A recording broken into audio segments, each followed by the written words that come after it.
What is going on YouTube? I am Lamont at large. Today we are in St. Augustine, Florida, and I'm here to talk about the unsolved machete murder of Athalia Ponsell Lindsley. Athalia Ponsell Lindsley was born to a well-to-do family on July 25th, 1917 in Toledo, Ohio. And Athalia was a very beautiful girl growing up. She's done modeling. She was an actress. She's done some Broadway plays. However, she's probably best known as being a regular on the television game show Winner Take All. She was a hostess on that program, and later on in her life, she moved down here to St. Augustine, Florida, to take care of her mother. While she was down here, she ended up getting married at the age of 56 to the former mayor at the time of St. Augustine, and that man's name was Jinx Lindsley. Now here's where this story gets a little bit murky, if you will. Now there's not a whole lot of this story to really research online, considering that it was committed about almost 50 years ago. And you add to that fact that the people that were involved in this story had political ties, and oftentimes when you get involved with politics, it becomes a rather dirty and messy game. It's not really known if Athalia was considered a good neighbor, and it's not known if she was considered a bad neighbor. Nobody really knows because there's nothing really written online. But one person that might not have cared for Athalia's so-called antics, and that was a man by the name of Alan Griffin Stanford. He was a county manager here in St. Augustine, and he didn't like the fact that Athalia had these little barking dogs that she would take in off the street, and according to him, they just wouldn't shut up. They were constantly barking. 8 a.m., 4 in the morning, midnight, barking all the time. He got tired of the barking, and considering he's politically connected, I can only guess, and this is just a simple guess, that he made it rather difficult for Athalia, constantly complaining about her barking dogs. Now maybe Athalia didn't take too kindly to these supposed threats that he would tell her he can get her dogs taken away and what have you. She had went to the city council meeting more than a number of times regarding her having fights with her neighbor, and also talking about them referencing the complaints that Alan filed about her dogs. Now, apparently this neighborly feud reached a crescendo on January 23rd, 1974. So on that date, about 5:30, 6 p.m., Athalia was on her porch. And I imagine on that day, it was a day similar to this, very nice outside. And according to the only witness, and I'm using air quotes when I say this, witness to the murder, it was an 18-year-old kid named McCormick. He had seen Alan Griffin Stanford at the door of Athalia Ponsell Lindsley, and they were arguing. And then all of a sudden, he screams to his mother, quote, "Mr. Stanford is hitting Miss Lindsley." And after the commotion was over, they go to the house to see if Athalia was all right. And the scene was anything short of an absolute massacre.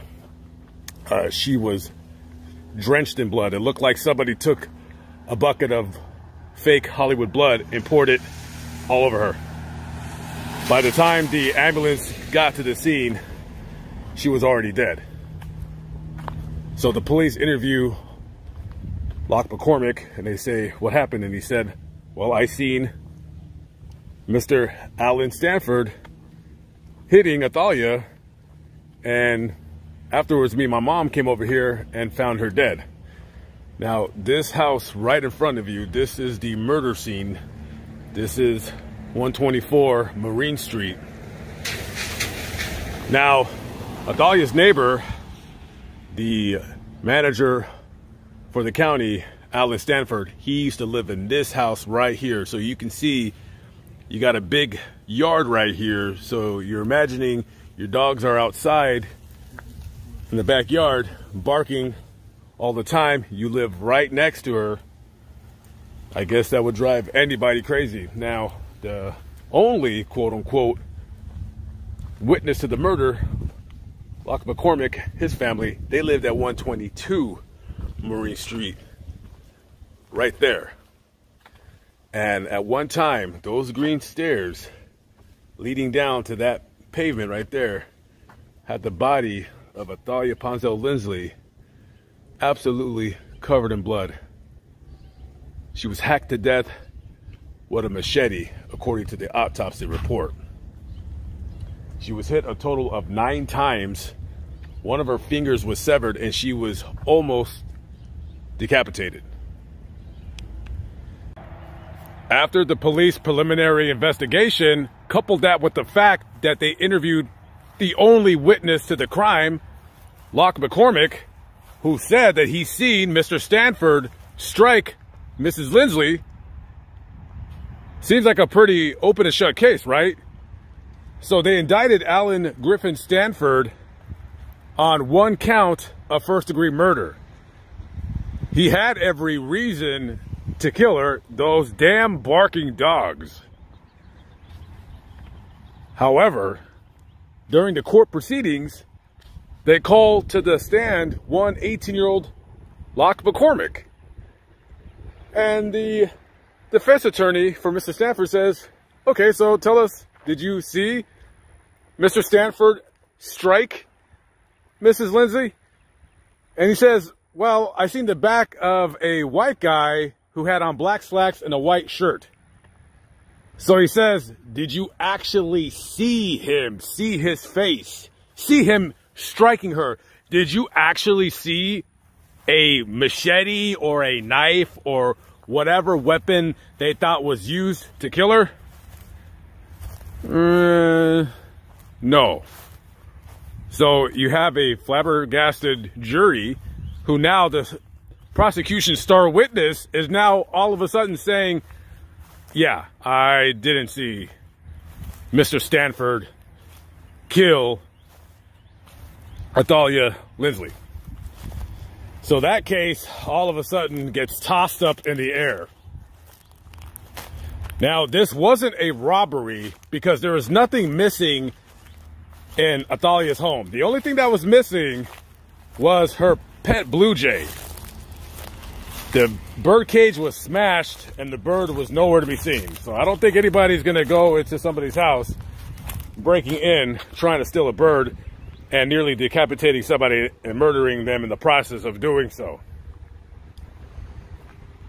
Where was Athalia's husband at? Well, they had a odd marriage. They were only married for 4 months at the time, and they both had separate residences. And Athalia's mother had passed about 8 months before she was murdered. So it took a jury only 2 hours to find Alan Griffin Stanford not guilty of the murder of Athalia. 2 hours, that's it. Because I guess there was just no evidence at the end of the day. This murder has gone unsolved for almost 50 years now, and this is the grave of Athalia Ponsell Lindsley.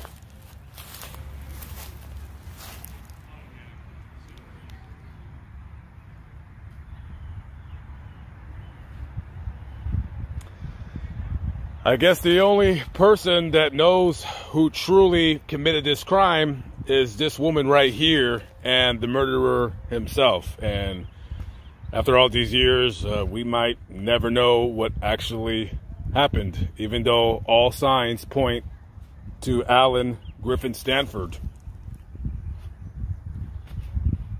A miscarriage of justice, if you ask me. Rest in peace to this woman. Very, very sad unsolved murder that, in my opinion, should have been solved, and the person who committed the crime should have been put away for the rest of their lives.